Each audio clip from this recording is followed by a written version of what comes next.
Une petite histoire juste lue pour vous. Je suis tombé dessus sur Internet. Écoutez, j'ai connu Solange en 2018. Elle était une fille timide. Lorsque je lui parlais, elle répondait juste avec un sourire en baissant la tête. C'est ce comportement qui m'a plu chez elle et j'ai décidé de l'aborder afin de faire d'elle ma femme. Oui, je voulais faire d'elle ma femme, puisque moi j'aime les femmes douces, calmes et soumises. On a commencé notre relation et elle était très calme comme d'habitude. Et je la taquinais souvent que, oh, elle est l'incarnation d'un cimetière en personne. Quand elle faisait des bêtises et je la grondais, elle souriait seulement et ne se rebellait pas comme les je n'en disconviens pas et les nonobstants qui sont versés dans les bureaux avec des lunettes optiques. Après 3 mois d'essai, j'étais d'accord que je pouvais la dominer et je suis donc allé voir les parents avec des oncles, puis ils nous ont listé la dot. 2 mois après, j'ai payé la dot. Le jour du mariage a été fixé et j'étais tellement heureux. Ah oui, je savais déjà que j'allais revenir le soir et au moment où ma femme aurait préparé de la pâte, j'allais lui donner du travail que, oh, ça ne me plaît pas, prépare du riz. Je savais que je n'allais souvent pas donner l'argent de popote et crier. Pourquoi on n'a rien préparé? Le jour du mariage est arrivé. Les choses se sont bien passées et on s'est dit oui pour l'éternité.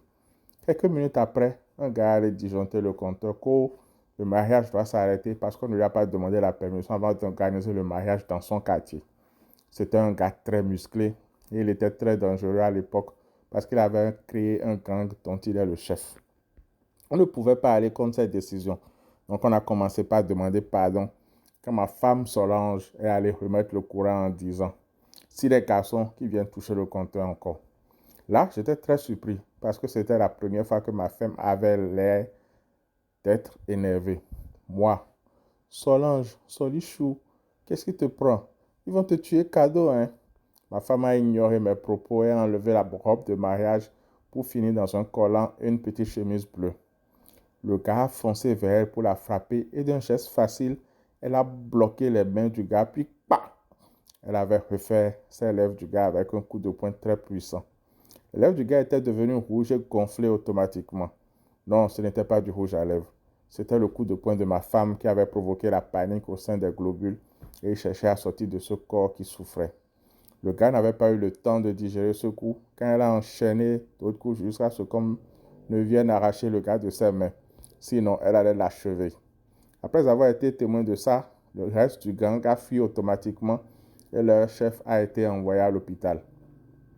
C'est en ce moment que moi, j'ai appris que Solange était championne de boxe en titre dans un tournoi français. Dommage, j'avais déjà signé l'acte de mariage. Solange n'était plus une fille selon moi. Elle avait développé la masculinité et je pense qu'elle avait besoin d'une femme ou d'un homme au foyer plutôt qu'un d'un homme. J'ai alors compris pourquoi elle souriait quand je grondais. C'était Jean. Le gars là, c'est seulement ce qui écrit. Elle a remis la robe de mariage et est revenue vers moi. C'est réglé, bébé. Depuis ce jour, notre couple est resté sans embrouille. Quand elle se fâche, je la calme. Et quand je me fâche, je me calme.